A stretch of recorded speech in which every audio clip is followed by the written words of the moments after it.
Hello, this is a re-recording of the presentation given on Thursday, February 27th, 2025, during the project community event for the 2nd and 4th Street Intersection Improvements Project. The original presentation was mistakenly not recorded in its entirety.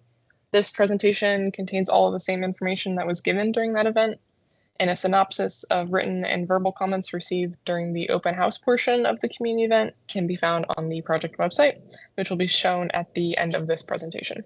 Thank you. Hello, everyone. My name is Gray Melgard. I'm an associate civil engineer with the Department of Public Works here at the City of San Rafael. I'm also the project manager for the 2nd and 4th Street Intersection Improvements Project. Our agenda for tonight for the 2nd and 4th Street Intersection Improvement Project Community Event includes some project history and goals, the existing conditions of the project, the current proposed design, an update on the project funding, and some next steps for the project. So starting with project history, so early project concepts were actually introduced back in 2020 with the 3rd Street project. Eventually, the intersection and the project was separated from the 3rd Street project due to funding constraints. In 2022, the project applied and was awarded the One Bay Area Grant, Cycle 3, or OBAG 3.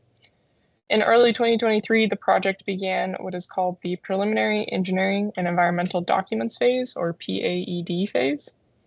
And then in late 2024, final design for the project kicked off. So stemming from the original concept of the project goals include improving safety for all users, maintaining connectivity and emergency access, aligning the project with the Metropolitan Transportation Commission, or MTC's Vision Zero policy, and the recently adopted local road safety plan, upgrading the infrastructure to current design standards, including Americans with Disabilities Act, or ADA, and overall just improving the gateway experience to and from San Rafael. On the screen now is the existing intersection and some of the design considerations that have been ongoing. We're going to talk a little bit more about these later in the presentation, but a few to point out now, just overall reducing the number of conflict points between various modes of travel, so bikes, pedestrians, and vehicles. Number 6, transit access to and from our friends to the west in San Anselmo, and maintaining that east-west access, traffic flow, and the overall level of service, or LOS, for the intersection. So let's talk about the proposed design. I have a couple of slides. I have 3 slides, one showing vehicle movements for the proposed design, and then one showing bike and pedestrian movements. I'm going to use my cursor on the screen here to kind of point out as I talk.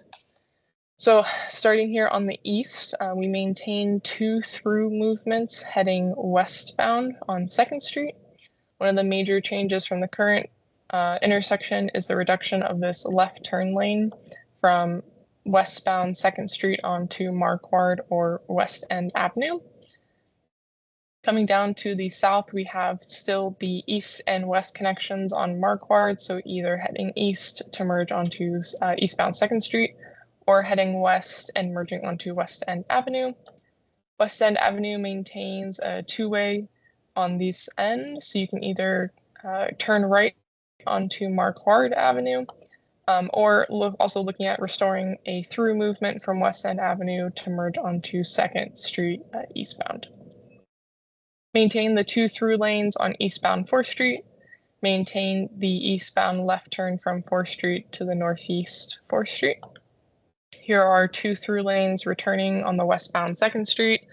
And then up here in the north, what we're calling, or what you'll see it referred to as a quote unquote like business access only lane. So for individuals who are heading westbound on 4th Street and just are heading towards Miracle Mile, they can actually move through the intersection. But for those individuals who are seeking access to Urban Remedy, Ziggy's, or even Ken's Carpet, sticking to this northern lane and having the opportunity to kind of travel on the north side with those driveway access. And we'll talk a little bit more about this business access only lane in a minute. Something to point out overall, this proposed design is looking to again reduce that number of conflict points between vehicles, bikes, and pedestrians. Still providing or still looking to maintain emergency vehicle access via this mountable curb down here on the south, So even with this left turn being proposed as removal, emergency vehicles could still enter the intersection and make that left turn over that curb and either travel up Marquardt or travel up West End Avenue. Moving on to pedestrian movements.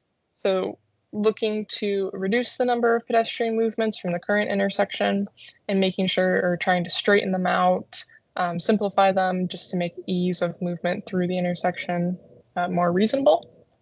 So you still have your east-west connection across Marquardt, and then you have your north-south connection that's kind of separated into two movements. So either starting here on the south, coming up through the median, the pedestrian island, and then another movement up to kind of this triangle shape.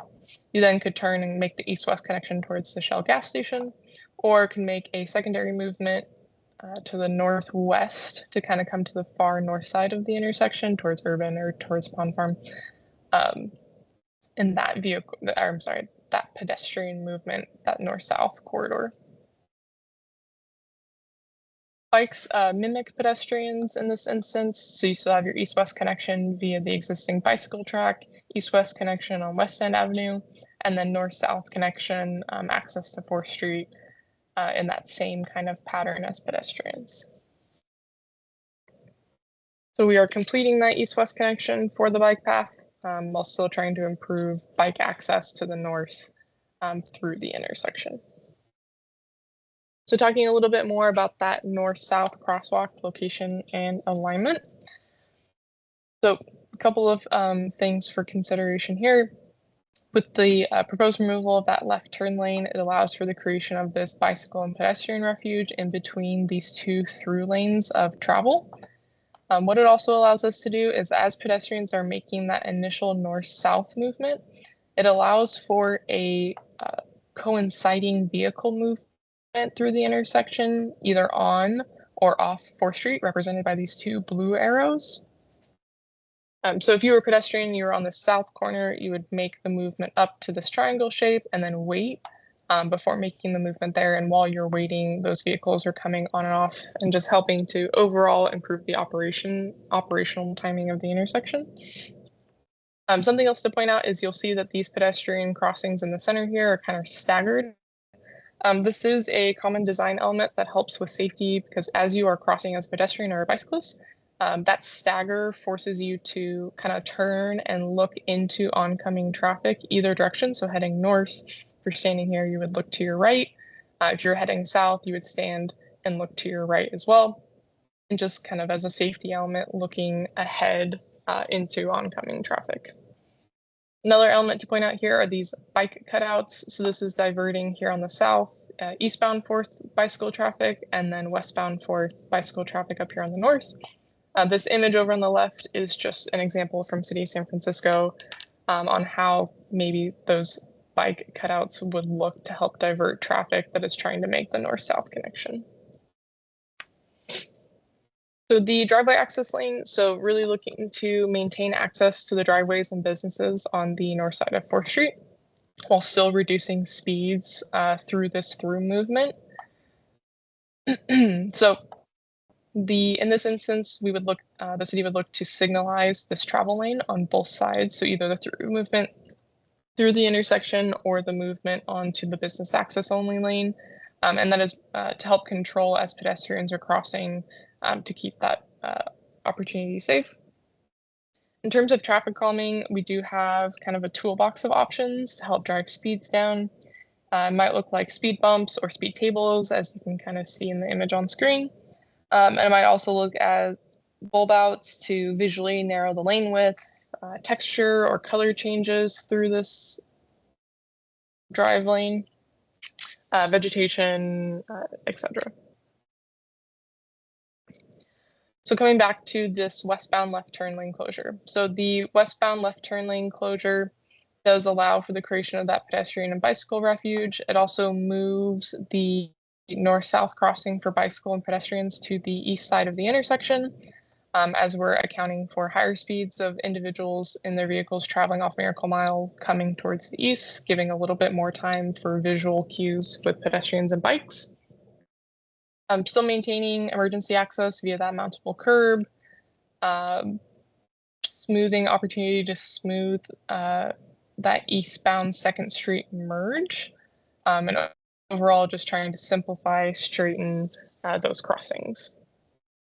The conversation around the left turn lane closure, the city went to Kimley Horn for a traffic memo looking at this left turn closure and the impacts of that closure on the intersection and potential rerouted volumes to nearby intersections.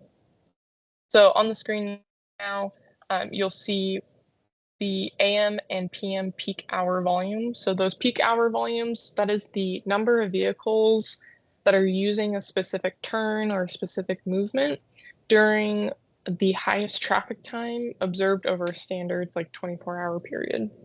So in the instance of this intersection, we will see typically the AM peak being between 8 and 9 a.m. and the PM peak being between 4 and 5 p.m. So those peak vehicles, especially on this left turn lane, are the basis and what we use when we're going through our traffic analysis. The traffic analysis also looks at those rerouted volumes in the proposed intersection with that left turn lane being closed and where those vehicles would need to turn instead, either making an early turn on West Street or making a later turn down at the Greenfield intersection further to the west. Coming back to the original project goals and how the proposed project aligns with those goals. So overall, still looking to reduce those points of conflict between all users, improving the safety for those users while still maintaining connectivity, emergency access in the area, continuing to align the project with MTC's Vision Zero policy and the city's adopted local road and safety plan with the County of Marin, while giving the opportunity to upgrade the outdated infrastructure and bring it up to current standards, including our ADA accessibility, and overall improving the gateway experience to and from San Rafael. So some project funding and next steps. So the project was included in the latest capital improvement program and the fiscal year 24-25 budget approved by City Council. The project has also been identified in the city's bicycle and pedestrian citywide plan, the downtown precise plan, and the fiscal year 24-25 City Council goals and objectives.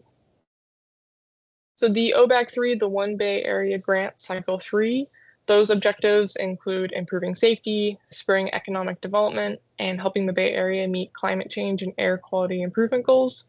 That grant also gives emphasis to projects that are in a priority development area, which this project is. So really trying to make sure that our project goals align with the grant funding and the grant objectives. Kind of a additional consideration when we are talking about this intersection, we are talking about our Western Gateway. So also looking at opportunities for some more cross-departmental community engagement for future gateway improvements, so either beautification or placemaking in the realm of this intersection improvement and project. So some next steps. First and foremost, the city is collecting feedback for the project. That closure of the feedback period is on March 13th, 2025. The QR code over on the right is the link to the feedback form. It's also available on the project's website. We have ongoing conversations and coordination with our utility partners regarding a utility undergrounding project that is in the vicinity of the project. The project will give an update at the Bicycle and Pedestrian Advisory Committee, BPAC, in spring, summertime. Construction documents, including updates and movement towards final bid documents for the project, is happening spring to fall 2025. Our grant conversations, funding obligation requirements, and then eventually the City Council project award for construction sometime in fall of 2025. Assuming coordination with those utility partners goes well, looking to start construction for the project sometime in late 2025, early 2026.